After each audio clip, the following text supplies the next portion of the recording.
Quando a gente trata uma criança, a gente não trata só a criança, a gente trata todo um ambiente familiar. Cada paciente é uma história diferente, então é um desafio diferente.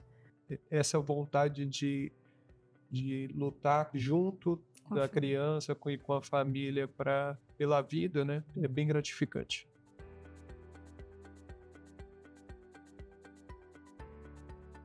E eu quero começar perguntando para vocês como essa equipe se formou. A voz para quem desejar aí começar. Depois de muitos anos na cirurgia cardíaca pediátrica, eu que fui iniciado nessa vida pelo Dr. Itaci Francischini e Dr. Luiz Carlos Chimin no Hospital de Base há 30 anos atrás, na minha residência. E sempre procurei pessoas que quisessem dividir esse caminho comigo. Não é um caminho simples, exige muita dedicação, muito empenho, compromisso. E as coisas nos últimos anos foram se encaixando. O Dr. Irineu veio trabalhar conosco com essa promessa de que eu o ajudasse nessa formação de cardiopediatria e de cirurgia cardíaca pediátrica. E com isso apareceu a oportunidade de ir trabalhar no ICDF. Fui convidado para ajudar o serviço com a cirurgia cardíaca pediátrica. Levei o Dr. Irineu. E depois de algum tempo, a doutora Natalita se apresentou como um complemento estrutural da equipe. A gente hoje, a coisa boa da equipe é que nós temos cirurgiões em fases diferentes, onde a gente pode desenvolver o trabalho de forma coesa, sem competição interna, de forma que um possa apoiar o outro no desenvolvimento sem que houvessem disputas. Então, eu acho que isso veio a calhar. Um sonho que eu sempre tive de ter uma equipe focar, né, em cirurgia cardíaca pediátrica. Nesses 30 anos, eu acho que finalmente aconteceu. Chegou o momento. E para vocês, como é que é bem diferente, eu acredito, que a gente ter a percepção, né, do mentor, dessa pessoa de mais experiência, e como é que chega, né, para vocês a formação dessa equipe? Como foi esse ponto de decisão aí? Eu vim para Brasília para trabalhar no ICDF já há 11 anos e estava já trabalhando com a pediatria, mas também operava adulto. E agora, no fim do ano, eu decidi me dedicar exclusivamente à pediatria. E foi aí que eu comecei a ter um contato, uma proximidade, ficar exclusiva da pediatria, com o Dr. Nestor, Dr. Irineu. O Irineu foi residente, então digamos que um pouquinho do que eu pude passar para ele, da minha bagagem, que ainda é leve comparado ao Dr. Nestor, mas eu pude passar para ele. E aí agora foi uma honra para poder ter o Irineu, com quem eu já tive um contato, e o Dr. Nestor, que é a grande referência de Brasília. E então a gente estamos compondo essa equipe no intuito de ajudar muitas e muitas famílias. Para mim, eu tive a minha formação no ICDF, eu entrei na cirurgia cardíaca pensando em trabalhar na pediatria. E depois que eu me formei, eu fui trabalhar com o Dr. Nestor nos hospitais pela cidade, né? E aí tivemos a oportunidade de voltar, eu voltar para ele também, que ele já fez parte do ICDF, e aí agora a gente está trabalhando com a parte da pediatria lá do IC. Eu imagino que seja desafiador em qualquer área da medicina, né? A gente está sempre lidando com outras vidas, mas especificamente na escolha de vocês têm eu acho que uma responsabilidade e um peso diferente também pelos pais, por ser uma criança, porque eu não sei se faz sentido, mas o óbito de um adulto é algo mais comum, é mais aceitável. Eu vejo isso porque é muito difícil para um pai perder um filho, né? já é mais comum para os nós, filhos, né, que os pais já viram mais tempo, perder. Por que eu estou trazendo essa analogia? Lá atrás, quando você tomou essa decisão, e a pergunta é para os três, você tinha já essa noção, essa busca por essa responsabilidade? Como é que foi a escolha, né, por cirurgia pediátrica? Ou isso veio depois? Foi apenas por cirurgia cardíaca? Como é que é a sua trajetória nessa escolha, doutor? Obviamente, quando você está começando a sua carreira, você não tem noção do tamanho da responsabilidade. A cirurgia cardíaca pediátrica encanta pela complexidade, por nunca ser... Você nunca tem 2 pacientes iguais, você nunca tem 2 cirurgias iguais, você nunca tem... Você não tem rotina. A verdade é essa. É sempre algo diferente, é sempre algo que você se encanta pela complexidade, pela diversidade.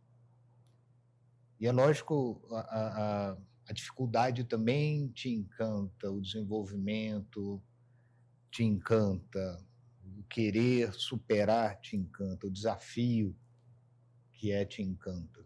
Mas é lógico que a responsabilidade e o peso dela só vem com o tempo e você se dá conta do tamanho do desafio. Mas é lógico que eu tive os meus mentores, né? Você não passa por isso sozinho. Eu tive pessoas que me apoiaram muito no começo, que me suportaram, que me apoiaram e que me deram a mão para me manter firme no propósito. Eu acho que essa é a ideia e é isso que eu tento hoje passar para eles. Ser um ponto de apoio para os dois. Eu acho que essa é a ideia. E vocês? Cada paciente é uma história diferente, então é um desafio diferente, é um carinho, uma atenção diferente, mas eu acho que no final ali, depois da cirurgia bem-sucedida, da família satisfeita, agradecida ali, isso também traz uma paz, assim, é muito bom. Como o Dr. Nestor falou, no início da carreira médica, a gente não tem muito conhecimento de como que vai ser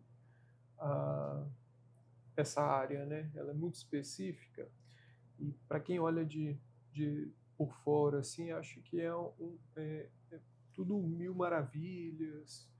Então, a realidade mesmo só acontece mesmo quando a gente está lá no dia a dia, né? E essa questão do desafio, cada paciente é um paciente, cada história é uma história, cada família é uma família e cada cardiopatia, cada doença do coração é uma doença do coração e é uma cirurgia depois. E essa vontade de lutar junto da criança e com a família pela vida, né? A maioria das vezes é pela vida mesmo, é bem gratificante.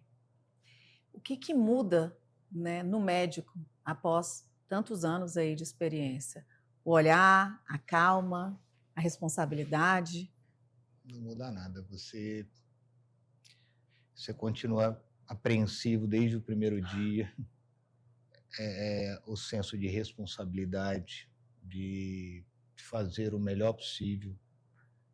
O que muda é que você aprende. Você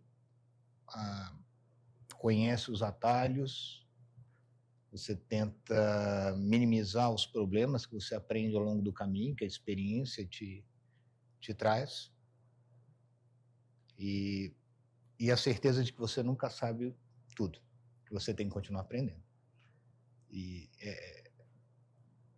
talvez a única coisa que nunca mude é essa, que você tem que continuar aprendendo. Maravilha. Me veio algo aqui na cabeça. Eu já fiz outras entrevistas com profissionais da saúde de outras especialidades e o que tem vindo à tona é a questão das tecnologias, do quanto isso tem melhorado, né? Por exemplo, uma cirurgia, né, de nariz, e hoje tem-se, né, evoluções tecnológicas, assim como da dermatologia e entre outras áreas também. Na cardiologia pediátrica para o coração, houve também, ao longo desse tempo que, né, você tem mais experiência, mudanças que a tecnologia tem ajudado, como, por exemplo, robôs ou outras, não sei se técnicas ou tecnologia mesmo como ferramentas diferentes, sim ou não? Tem.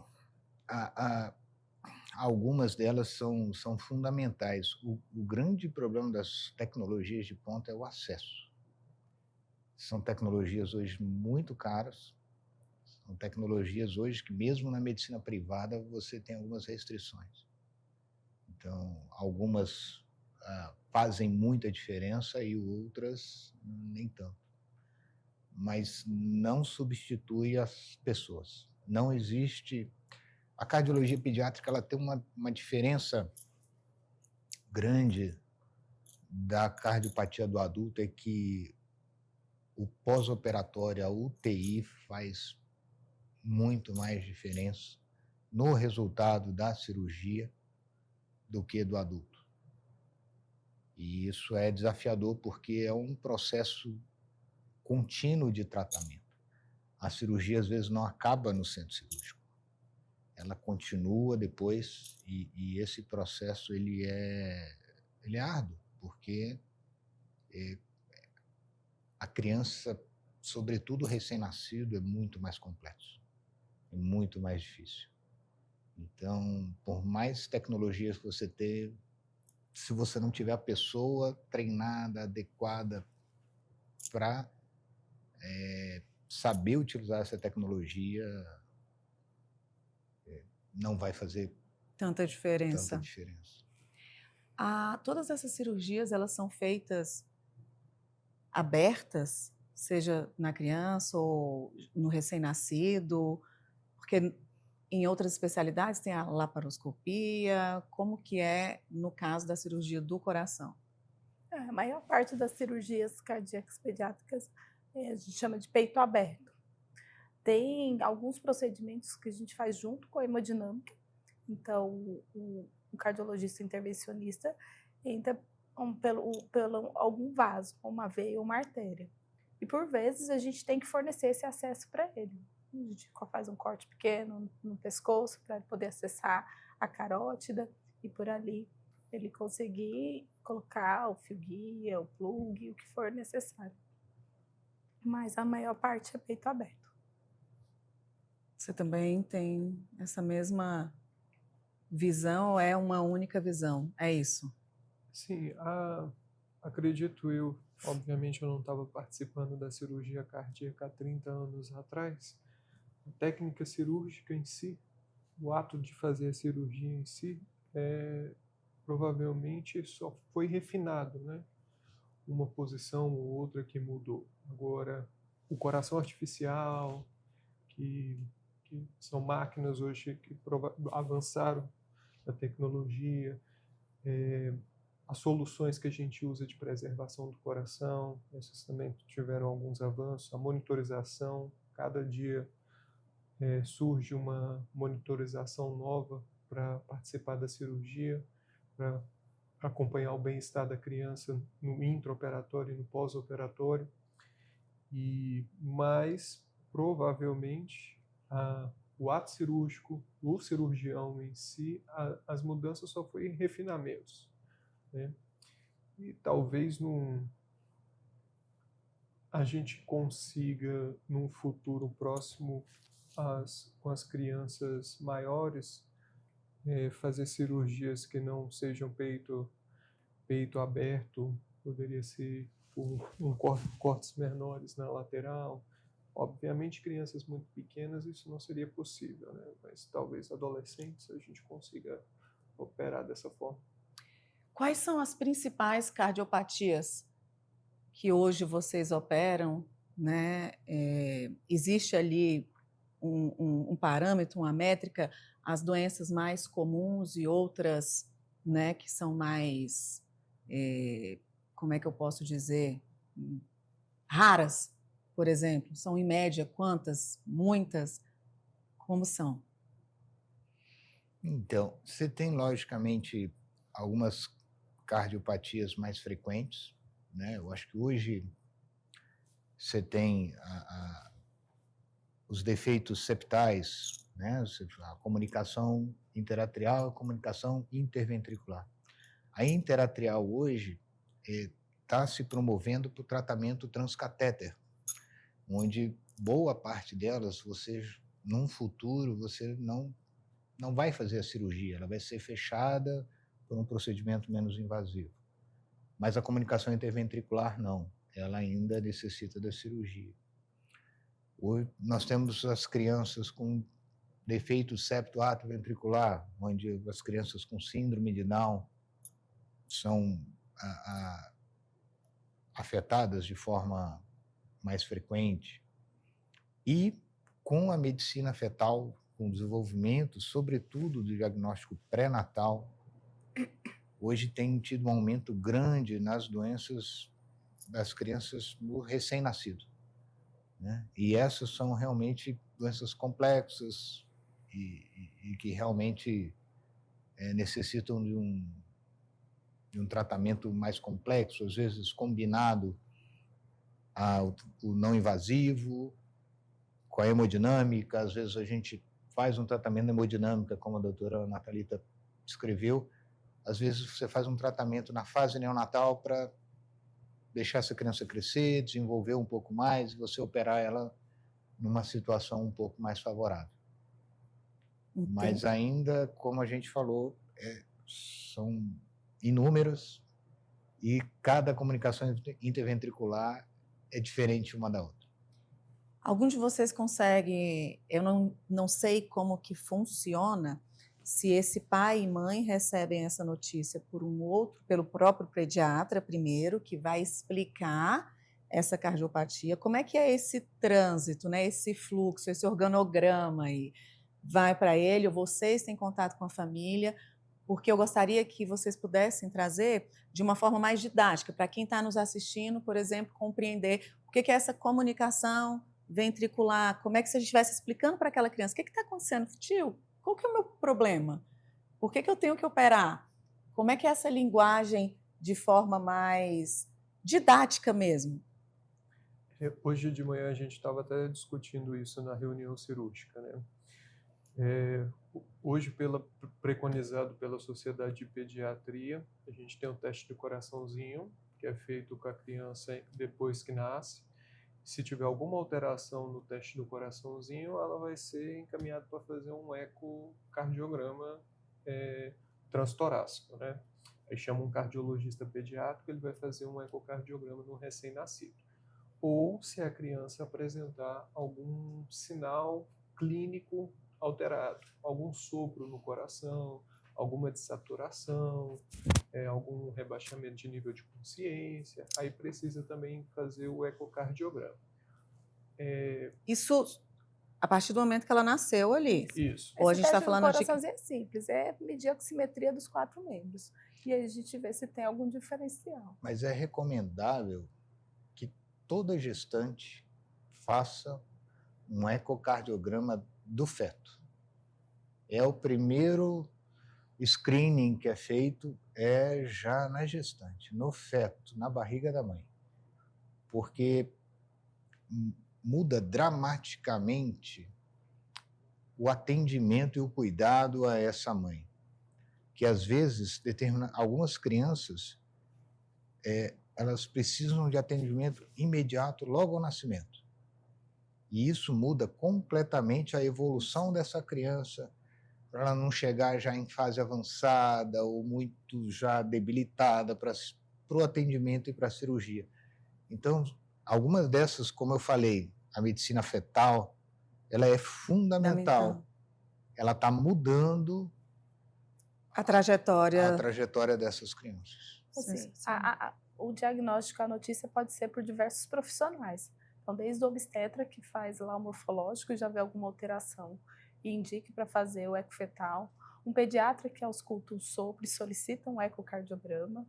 E aí, um cardiologista pediátrico, quando algum cardiologista não está tão habituado, acaba encaminhando para o cardiologista para investigar e acaba sabendo.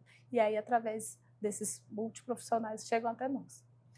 Agora, caso, né, seja uma criança que não teve essa oportunidade, não houve essa análise, esse exame. E no teste do coraçãozinho, ali estava tudo bem.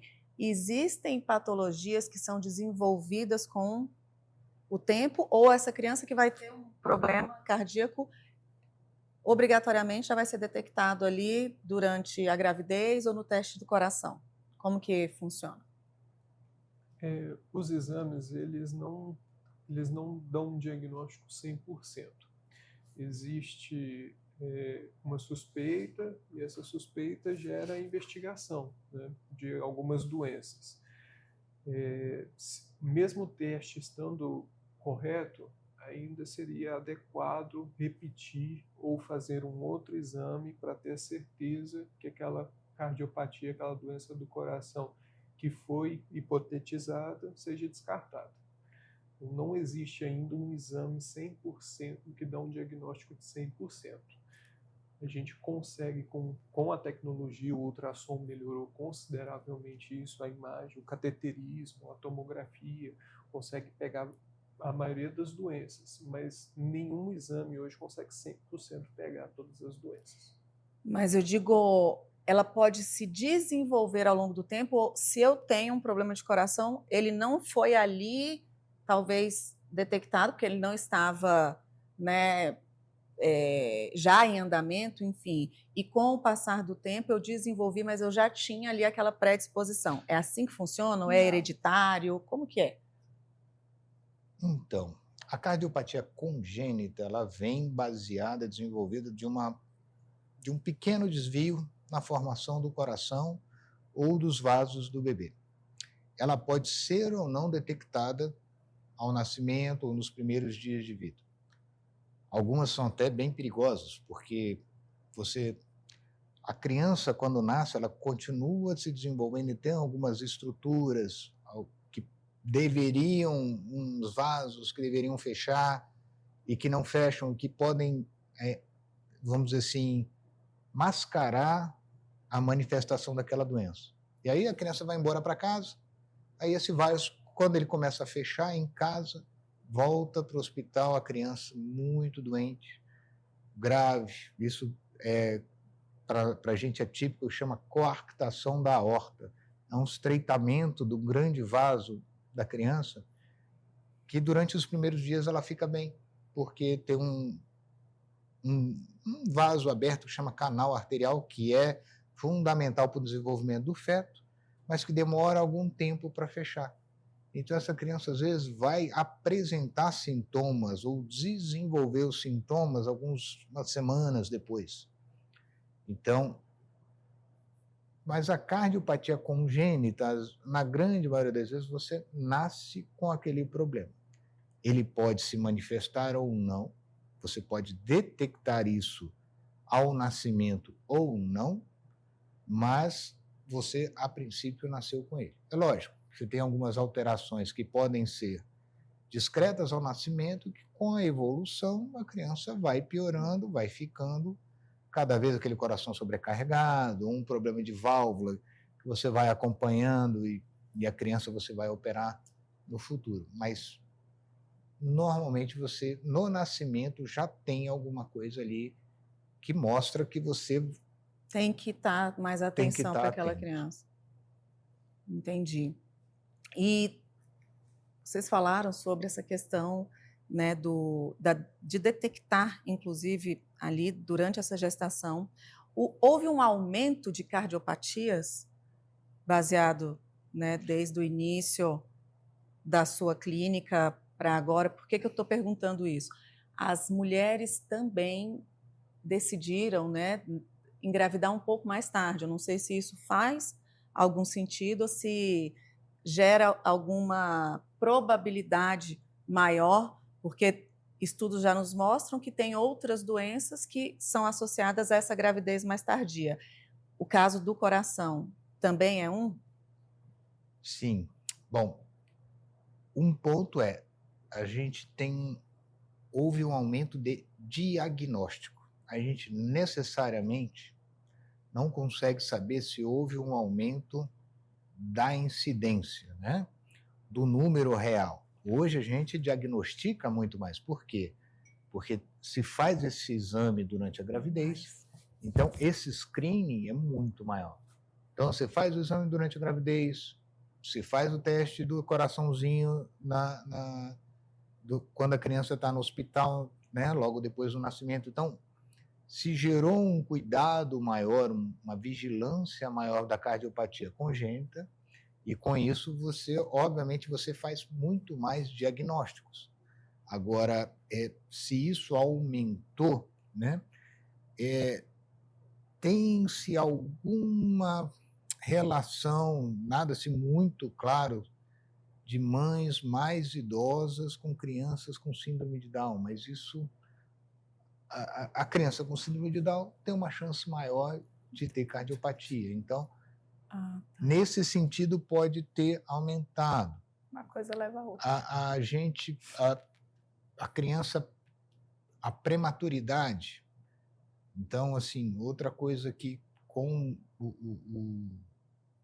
as crianças de fertilização in vitro tem a maior incidência de gemelares. E isso aumenta a prematuridade. Então, a prematuridade pode ser um fator do desenvolvimento de uma alteração específica que eventualmente precise ao nascimento. Então, a prematuridade em si aumenta o risco de você necessitar de uma cirurgia. Às vezes, precisamos fazer cirurgias em crianças de 800 gramas, 1 quilo, prematuros, que às vezes precisam ser operados logo nas primeiras semanas de vida.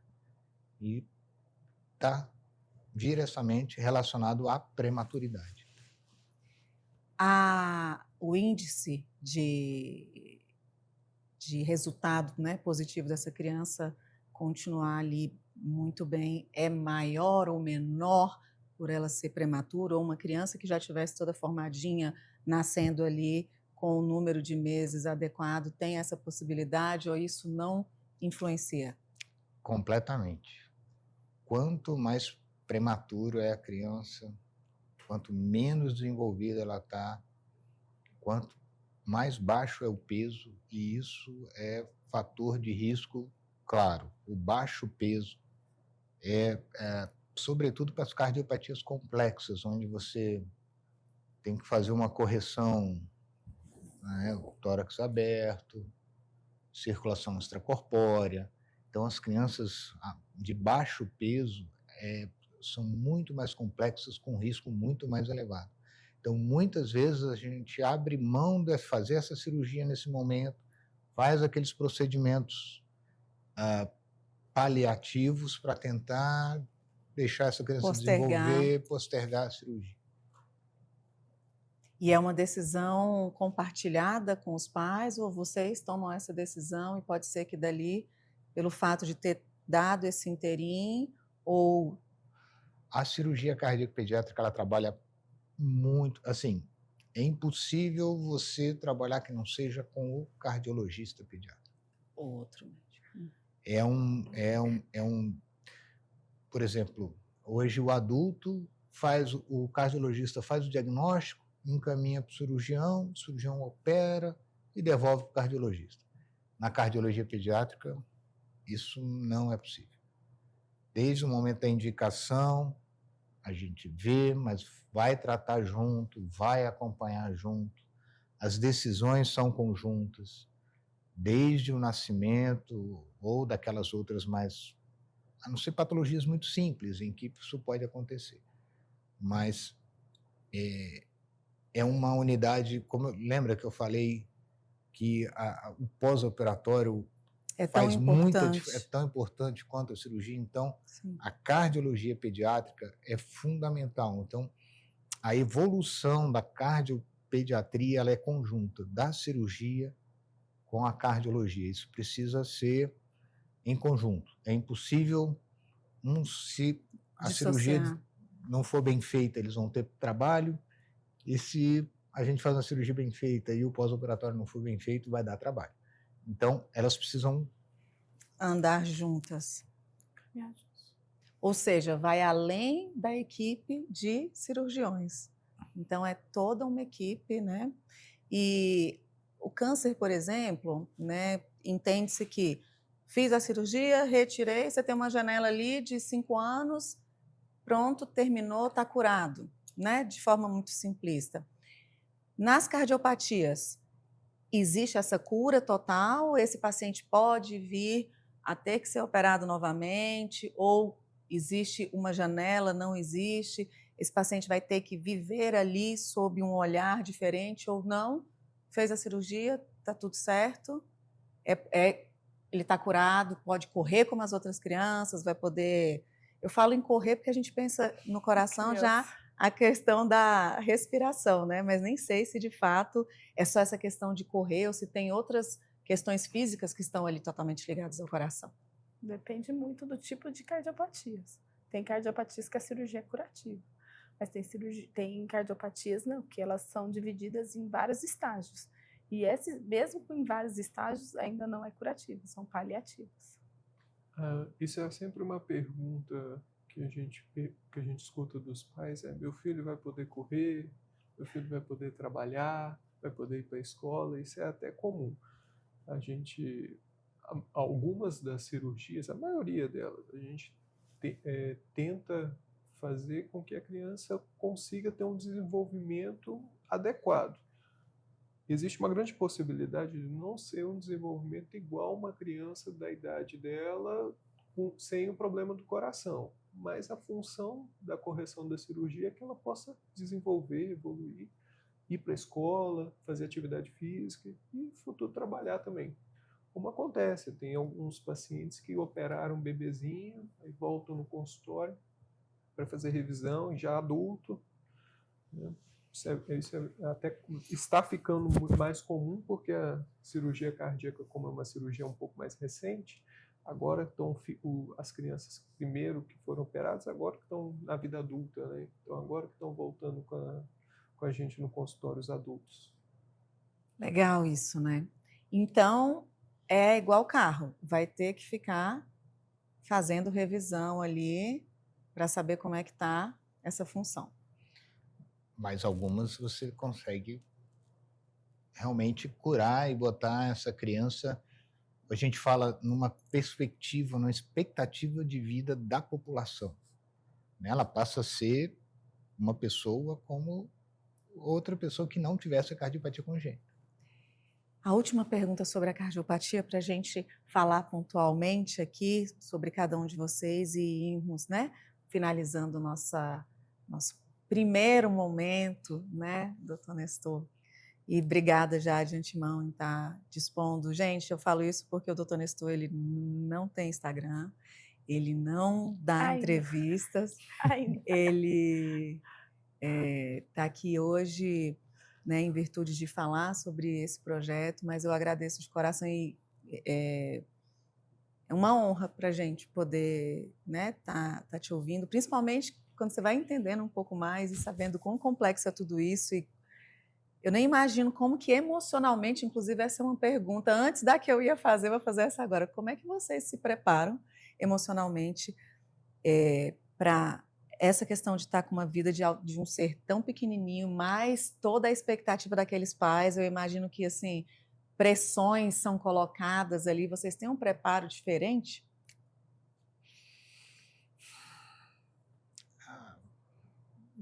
Não sei te dizer. Eu acho que o preparo ele vem com o tempo. A cirurgia cardíaca ela é extremamente exigente, ela demanda muito do cirurgião. É uma especialidade onde a dedicação ela é absoluta, não existe meio termo. Quando as pessoas falam, você não pode desacelerar, você não pode, não tem isso, ou você está totalmente imerso naquilo ali, ou você não, em algum momento você vai deixar uma aresta. Então, eu acho que o preparo é isso, é você estar sempre focado em fazer o melhor. Eu ativo um pouco o meu lado materno, no ato de cuidar ali, tipo, tentar fazer o que eu poderia fazer pelo meu filho. Então, me dedicar total e fazer o meu melhor. Nossa função é tentar fazer o melhor possível para a criança, né? Ninguém nunca está preparado para fazer uma cirurgia do coração. Pode falar o que for, mas ter que ser submetido a uma cirurgia do coração, uma criança, um adulto, é um desvio muito grande da rotina e um desvio emocional muito alto. Então, igual a gente já comentou, cada doença é uma doença, cada coração é um coração, cada família é uma família. E tem paciente que marca mais a gente, tem paciente que deixa uma cicatriz no nosso coração também. E a responsabilidade de estar... a gente está num linear muito perto da morte, né? Ali entre a vida e a morte, de quando vai operar o coração. Então, a nossa responsabilidade é muito alta.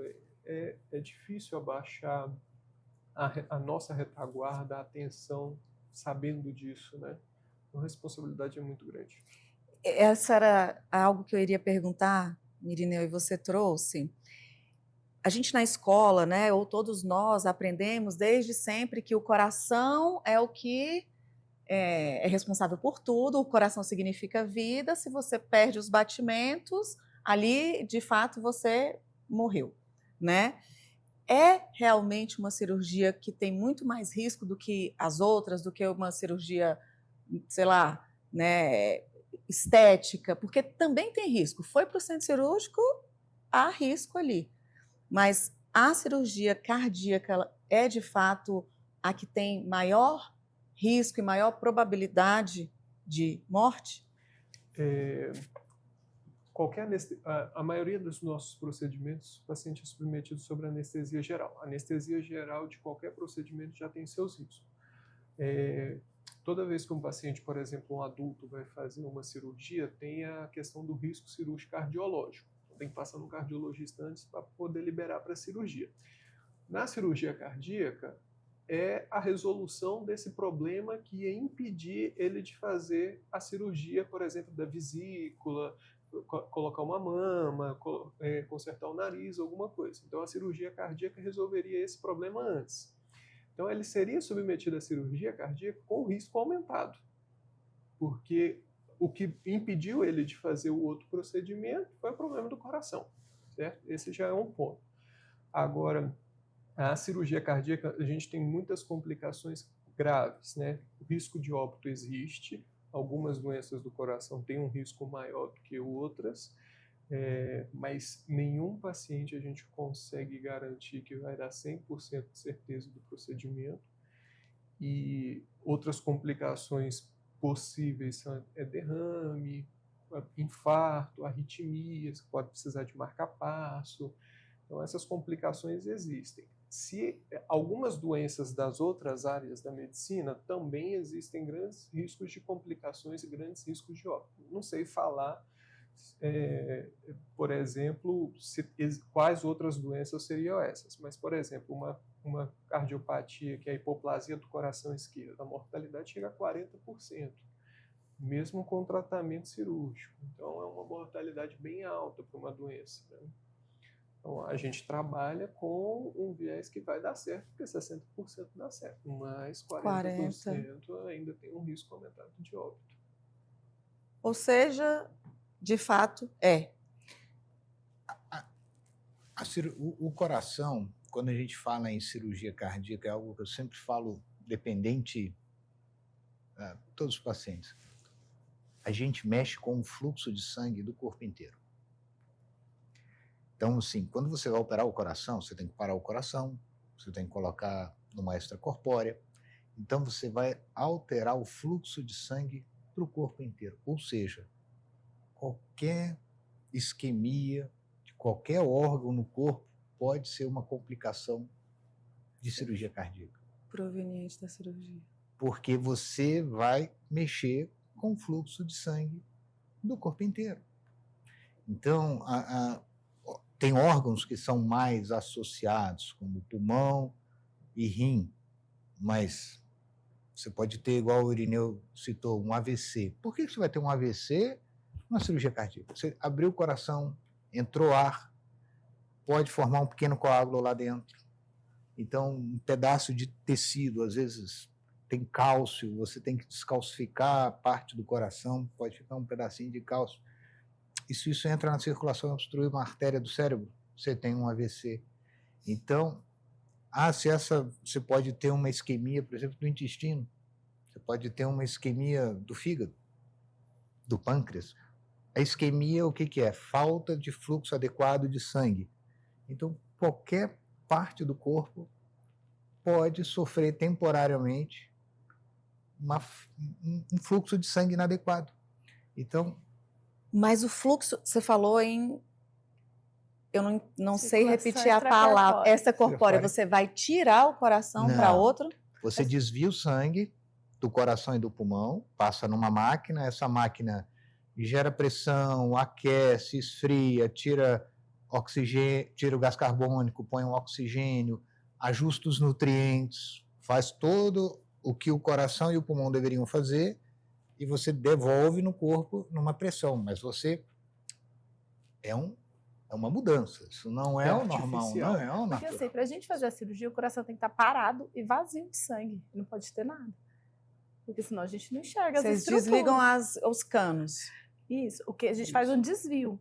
Então, o que o coração faz?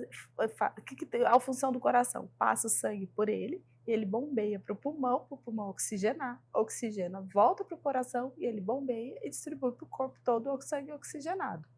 Só que assim, ele não vai poder fazer mais esse papel de mandar o sangue para o pulmão, mandar o sangue para o resto do corpo. Então, Isso quem que é faz? hemodinâmica. Não, isso Isso é é- circulação extracorpórea. Então, a gente chama de canulação, coloca uma cânula na aorta, nas veias cavas, e tipo, tira todo o sangue do corpo, joga-se para a máquina puxa esse sangue, ela oxigena, faz a função do pulmão, e aí ela devolve para o resto do corpo sem passar pelo coração. E para a gente parar o coração, a gente também usa uma solução, chama solução de cardioplegia, que a gente faz o coração parar. Quando a gente finaliza a cirurgia, retorna-se todo esse sangue do paciente da máquina para o corpo e o pulmão e o coração voltam a ter a função dele.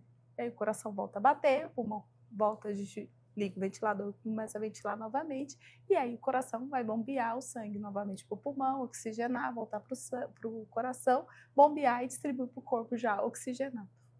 Uma máquina que é muito comum, e assim eu associo bastante com a circulação extracorpórea, porque a gente vai conversar com um paciente sobre circulação extracorpórea e não tem noção mesmo do que é aquilo. Eu comparo muito com a máquina de hemodiálise. É mais ou menos uma máquina de hemodiálise muito grande. Vai Com mais tirar o funções. Porque sangue, não mais é funções só... Porque tira do sangue do, todo. do organismo. Sim. A hemodiálise é um fluxo menor de sangue. No adulto é 300 ml, enquanto a circulação extracorpórea no adulto a gente faz 5 litros. Então o fluxo de sangue que vai passando é muito maior, né? Mas ele não fica lá parado, não. Não. Ele vai entrando e saindo Isso. como se Como tivesse... se fosse um coração. Entendi. E o Tá. pulmão. E o pulmão. E o Por isso, alguns chamam máquina coração-pulmão. Isso. Na época da pandemia, por causa do pulmão, das insuficiências respiratórias, muitos pacientes precisaram entrar nessa máquina para suportar o pulmão temporariamente até a recuperação do Covid. Isso aí é assuntos para muitos Para muitos programas. Sim. Muitos conteúdos. Muito Nossa bom. profissão é curiosa. Não, e o bom é que você vai ouvindo, né? Aí imagina assim, e aí todo mundo fica sem sangue, aí nesse momento eles corrigem tudo e arrumam, e depois liga de novo. Você já contou do Dr. Nestor que você vai lá visitá-lo operando? Olha aí, doutor Nestor. A cara dele, aham, vai. Vai sim.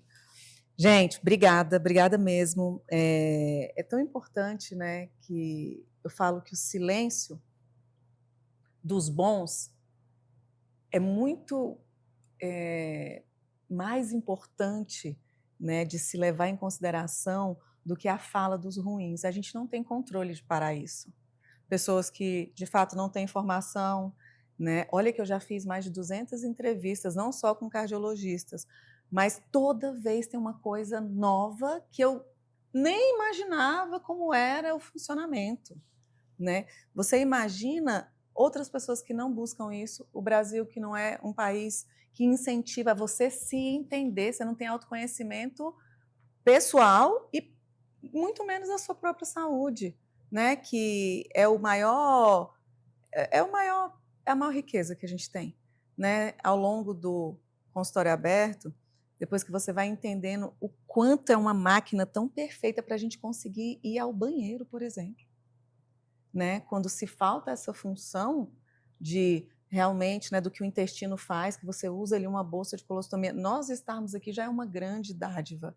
E o quanto é desafiador, seja para a criança, para o adolescente ou para o adulto, para esses pais ou para a própria pessoa ter que passar por uma cirurgia, né? Então, é muito importante que vocês que têm essa competência, que de fato falem, né, desmistifiquem, porque todas essas pessoas que se beneficiam de forma inadequada, e para onde é que ele vai pesquisar? Se o tão bom, o com a referência, não fala. Se nem na escola, esses meninos hoje em dia não estão querendo, né? É tudo ali muito rápido. Então, o silêncio dos bons é muito mais preocupante do que a fala dos aproveitadores, dos ruins, ou de quem acabou de se formar e está ali com... Ele está utilizando da máquina que mais pode chegar. Então, assim, esse é um pedido mesmo, né?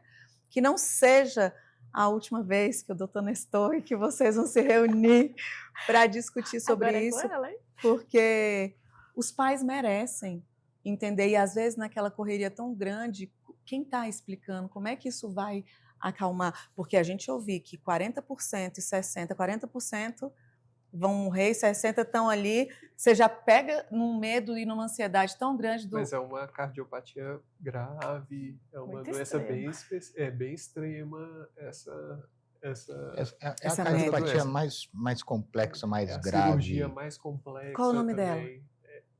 Hoje, a cirurgia em si tem o nome de um cirurgião que se chama Norwood. E a doença é síndrome da hipoplasia do coração esquerdo. Ah, nossa, eu ia fazer essa pergunta. Tem coração direito e coração esquerdo? Isso, tem. Tem? Temos. Não, mas a gente não tem dois corações. Temos. A gente tem dois lados. Funcionalmente temos dois corações. Cada lado tem sua E ele função. tem a sua função distinta. Então, o coração direito é só para bombear sangue para o pulmão, faz uma pressão mais baixinha, de 3/1 no adulto, e o lado esquerdo, que é a famosa pressão 12/8. Aí manda sangue para a cabeça, para os braços, para a barriga, para os pés. Então, o lado direito tem uma pressão que trabalha menos, com uma pressão mais baixa. O lado esquerdo trabalha com uma pressão mais alta. E essa pressão é a pressão baixa e a pressão alta. Não, então, quando mede, não é nada não, disso. Não.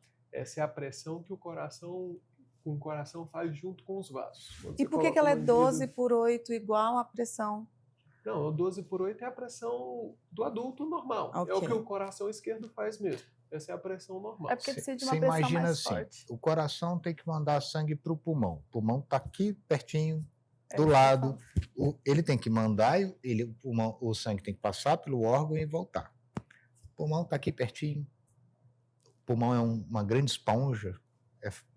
É fácil, vai e volta. Então não precisa ter muita força.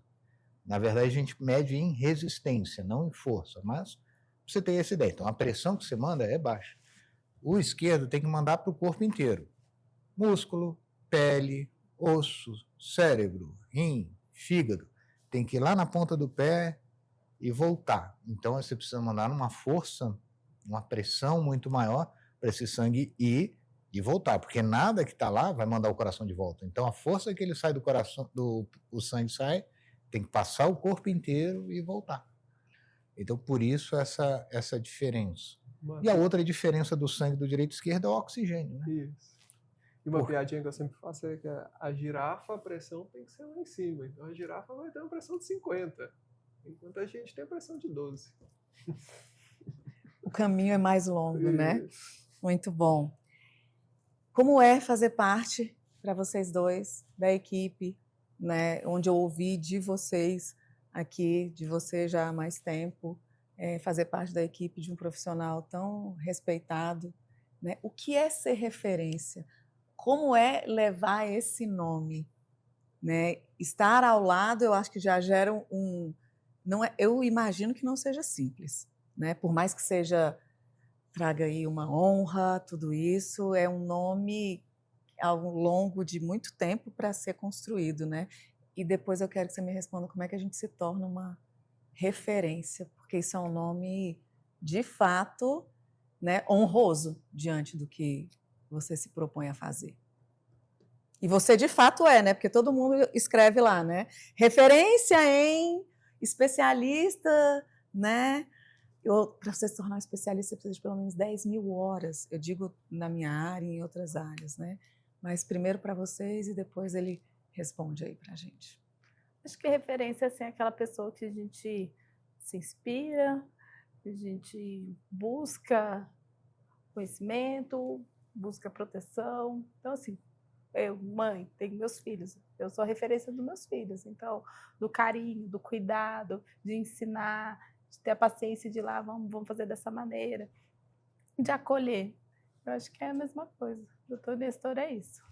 Ele acolhe, ele ensina, ele chama atenção também, mas por propósito, porque assim, se não dá certo, vamos corrigir já logo de início. O que você aprendeu com ele que não tinha nos livros?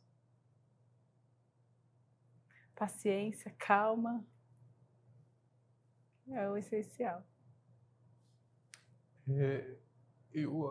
Quando eu me formei, eu fiz a minha formação no ICDF, então eu trabalhava com alguns cirurgiões e depois da minha formação eu fui trabalhar com uma equipe totalmente diferente. Então foram pessoas que eu não tinha nenhum convívio e depois da noite para o dia a gente começa a conviver com outros cirurgiões. E eu fui muito bem recebido pela equipe e, assim, igual eu falava, eu estava muito realizado em trabalhar com o Dr. Nestor, com a equipe em si, estava muito satisfeito. Então, com os resultados cirúrgicos, obviamente a gente tem que prestar uma medicina de qualidade também, e o resultado que ele tem também é muito bom, e fazer parte disso foi muito bom para mim. E hoje essa oportunidade de falar que sou da equipe dele é um privilégio mesmo poder isso e aprender todo dia com ele. Todo dia tem alguma coisa nova para aprender. E uma coisa assim que com certeza isso mudou a minha carreira foi a relação interpessoal que eu aprendi com ele. Que eu vi a forma dele de trabalhar e que mudou drasticamente a minha visão de trabalho em equipe depois. Como é? E como era? Isso vai ser editado, né? Não, vai. Ele vai falar mal de mim, Carol! O ambiente cirúrgico é um ambiente bem hostil. Todo mundo sabe como é. A gente vê muita notícia de residente atirando em preceptor, brigas e tal no ambiente. Então, o ambiente cirúrgico é Você quiser atirar em mim? Não, algumas vezes. Então, o ambiente da cirurgia cardíaca é um ambiente bem hostil, assim. E tem a questão da hierarquia, tem a questão de mostrar que eu sou superior a você. Então, isso foi uma mudança que eu nunca senti por parte dele, né? E a relação também com outros profissionais, que ele também tem uma relação interpessoal com os cardiologistas clínicos de uma forma totalmente diferente, e isso me ensinou muito hoje. E hoje, como eu sou responsável por alguns residentes, eu falo com eles da importância dessa relação com a equipe, né? Tanto é que um dos cardiologistas clínicos da pediatria essa semana mesmo falou comigo que você na residência era uma pessoa, agora você é uma pessoa totalmente diferente. E isso é bastante legal, o reconhecimento do seu crescimento também, né? Cresce, né? E vai tendo segurança daquilo que faz. Eu acho que isso é importante. E a sua relação também mudou? O seu olhar também mudou de centro cirúrgico? Traz um pouco mais de clareza do que é esse ser humano que... Dou bastante. eu era mais agitada, querendo as coisas para ontem. Mas acho que agora, com calma, com paciência, a gente está conquistando mais coisas. E quando o Irineu traz essa questão da relação interpessoal, ela faz sentido com o corpo cirúrgico ali, com os clínicos, com vocês, com Assim, os por residentes? exemplo, o Irineu me pegou em 2 fases. A fase quando eu era preceptora dele, realmente, assim, de fato, eu tinha uma rotina mais intensa. Então, eu participava das cirurgias pediátricas, mas eu também tinha grande responsabilidade pelas cirurgias adultas. Então, a gente, assim, tá na fase de crescimento, então a gente quer que as coisas dê certo, então tá naquela tensão, aquela responsabilidade. E, por vezes, assim, ele estava na fase aprendendo. E a gente lá naquela tensão queria que já soubesse, entendeu? E acaba descontava, entendeu? Então, assim, com o passar do tempo, a gente vai aprimorando, vai pegando expertise, vai tendo mais segurança de cada procedimento, e com isso a gente vai tornando uma pessoa mais calma. E assim, e agora com eu me dedicando exclusivamente à pediatria, tá uma rotina mais tranquila, assim, porque tá exclusivo, a gente tá fazendo uma programação de que a gente foca só naquele paciente, estamos só ali, só para isso, para poder resolver e dar o melhor resultado para o paciente. Então, com isso, eu mudei, eu era mais agitada, então, ficar mais calma, mais tranquila e mais devagar. Doutor Nestor, eu tenho hoje uma dificuldade maior, né, de lidar com essa geração atual. Na verdade, é um desafio maior, não é nenhuma dificuldade. Acho que eles que têm dificuldade comigo para com eles é um desafio. Isso aconteceu, essas gerações, ou pós-pandemia, esses novos residentes, ou médico, né, porque eu acredito que em cada área tem aí a sua peculiaridade. Teve um marco onde você percebeu que os residentes mudaram, ou que a visão da medicina, o que cada um está procurando, sim ou não? Porque você faz a gestão desse pessoal, né? É sempre gestão de pessoas. Como eu te falei, você pode ter a tecnologia que for, você precisa de pessoas. Você trabalha com pessoas. E as pessoas são diferentes. Cada um tem a sua peculiaridade. Eu tenho as minhas peculiaridades. Eu costumo falar que eu nem sempre fui assim, tão, né? Estamos pegando ele numa fase boa. Eu costumo falar que assim é aprendizado contínuo, desenvolvimento, aprendizado contínuo. Eu passei por essa fase. Eu fui jovem, eu fui estressado, fui ansioso, fui inseguro. Eu acho que para você chegar é persistência, tempo e aprendizado contínuo. Não tem outra regra. Não tem mágica. Se você deixar de aprender, achar que acabou, que você já sabe tudo, você vai ficar para trás. Então você tem que aprender sempre, tem que se dedicar sempre, tem que ter o compromisso sempre. Não é porque você é mais antigo ou mais velho que você vai poder se dar o luxo de ter menos compromisso. Pelo contrário. Mas existe essa, não, ele é o chefe, então ele vai menos, ele vai delegar, os jovens acham ele vai me explorar. Então, eu realmente não consigo pensar assim, eu não consigo agir assim. Eu acho que você tem que se dedicar sempre, tem que estar presente sempre, e tudo é importante, tudo é importante. Vocês se escolheram mutuamente, né? Porque cabe a todo mundo o direito, né, de não quero. Eu falo sempre que Deus ele une propósitos, e é mais desafiador trabalhar com mulher do que com homem nessa especialidade. Você vê alguma diferença nessa questão do gênero, ou a escolha de ter uma mulher, porque também faz diferença, como em muitos? Não. Isso não faz absolutamente nem. Trabalhei com mulheres, sou sócio de 2 mulheres há 20 e tantos anos, então assim, Eu acho que ser mulher é óbvio, a mulher é um ser evoluído em relação ao homem, ela tem uma sensibilidade diferente, ela tem um cuidado diferente, ela tem mas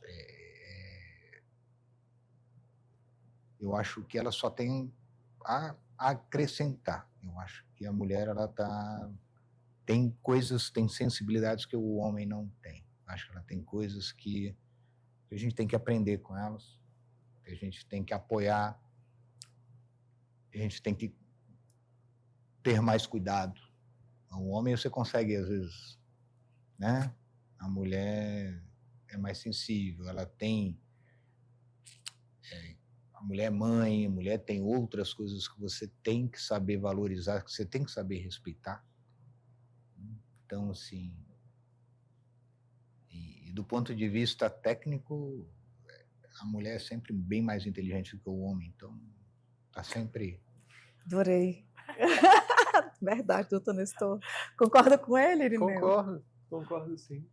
A doutora Ana, em especial, ela é uma excelente cirurgiã mesmo, e dá para comparar com outros cirurgiões da mesma faixa etária dela, e dá para ver que ela é muito boa mesmo. E uma coisa que para a cardiopatia pediátrica o sentimento da mãe é diferente do sentimento do pai. Não tem... carregar um ser humano 9 meses na barriga, depois nascer. Então, o sentimento da mãe é diferente do pai, sim, e esse sentimento quem vai sentir é só a mulher. Somente a mulher tem essa capacidade de... Tão engraçado isso que você falou agora, doutor Irineu, que me remeteu... Eu sempre falo isso quando eu estou brigando com meu filho. Eu tenho um filho de 21. E é esse amor que a gente não explica e tudo, a certa data, ou eu não sei se eu li isso em algum lugar, que eu falei, gente, nós somos as únicas que temos 2 corações batendo no mesmo corpo, né, durante esse tempo. E coração fala muito disso, né? Coração é simbologia de amor, de vida, e de como que você carrega aqueles, né, 2, é o seu e mais... E mãe aí que tiver gêmeos, são 3 corações, nós somos diferentes mesmo. E quando eu falo sobre isso, sobre diferença, é respeitando, claro, a importância primordial, né, de um homem que de verdade consegue olhar com esse olho, ver que somos diferentes, que somos cíclicas, que somos diferentes, mas não há ninguém melhor, né, ou pior. E um homem de verdade, né, que faça esse papel de gestor mesmo do seu lar, das suas filhas, da sua equipe, né, fazem toda a diferença para a mulher também se sentir segura, porque ou você se sente segura ou você se sente desamparada, ou até assim, eu não estou confortável aqui. Uma mulher, ela não entra numa sala com 10 homens. Um homem entra com muita tranquilidade numa sala com 10 mulheres, né? Mas você imagina uma mulher que se sente respeitada, valorizada dentro de uma equipe e acolhida, porque o homem tem essa função mesmo de proteger. Olha o quanto isso, né, é muito claro dentro das famílias. E família é isso, né, que vocês estão formando. A gente tem a família em casa, mas quantas vezes vocês passam muito mais tempo com essa família que você escolhe ter? Né? Parabéns mesmo, que bom ouvir isso. É um outro fator importante quando a gente se sente, né, enquanto mãe, respeitada. Eu acredito que essa é algo que você, mãe e pai, né, que puder aí fazer a sua escolha e conhecer os profissionais para além, né, do jaleco, até os cirurgiões que quase vocês não têm oportunidade de ver, né? É muito importante isso. Bom, a Ana Thalita e o Irineu, acho que são o futuro da cirurgia cardíaca pediátrica do Distrito Federal. Eu acho que eles vão lançar essa especialidade a níveis estratosféricos. Eu tenho muita fé nos dois, muita confiança, muita esperança. Eu tenho certeza que eles vão ser muito melhores do que eu, porque essa eu acho que é a grande missão, a gente criar pessoas melhores, que as pessoas sejam melhores do que a gente. Eu sempre falei para o Irineu, você vai ser melhor do que eu, e eu cobro isso dos dois, que eles têm que ser melhor do que eu. Pode chorar. chorar. A minha primeira Igual formação é a docência, né? E é exatamente isso que a gente, enquanto professor, quer. Que realmente, enquanto professor, enquanto gestor, eu falo para a equipe, faz melhor, se dedica, presta atenção, porque não tem nada melhor do que um professor quando alguém vem, elogia e fala assim, uau. Aí eu acho que essa missão, de fato, é cumprida. Diga, porque senão a gente vai chorar aqui agora.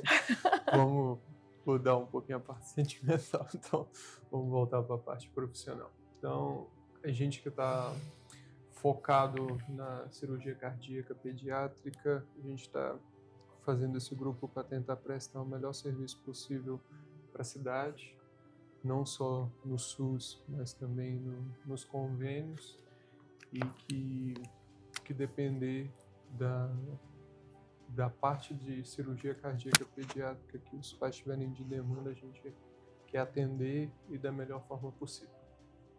Ok. Isso aí, vamos acolher as famílias e mudar a história das crianças. Dar elas uma qualidade de vida, poder correr, brincar com as outras.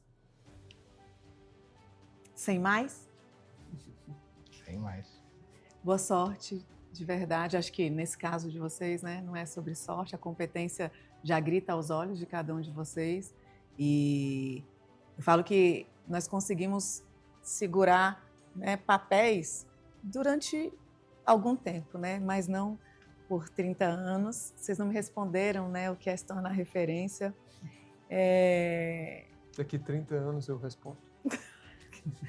Mas é tão claro, né? É continuar, sabe? Eu acho que é continuar, é acreditar em mais pessoas, é ensinar, e a reputação é muito importante, né? E mais do que o que, né, cada um de vocês falam por vocês, você imagina o que cada pai e mãe, o que vocês já ouviram, né, desses pais.